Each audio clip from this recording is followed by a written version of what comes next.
వీడు మొరటోడు అనేవారు వీడు ఎన్నెన్ని అన్న పసి పిల్లవాడు నావాడు.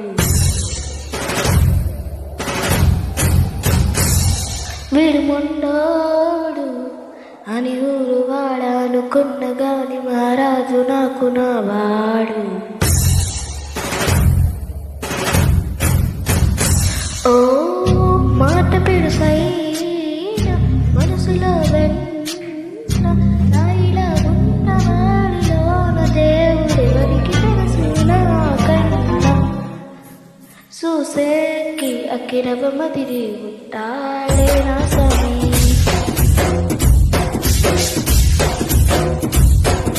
మెత్తాడి పతి పువ్వు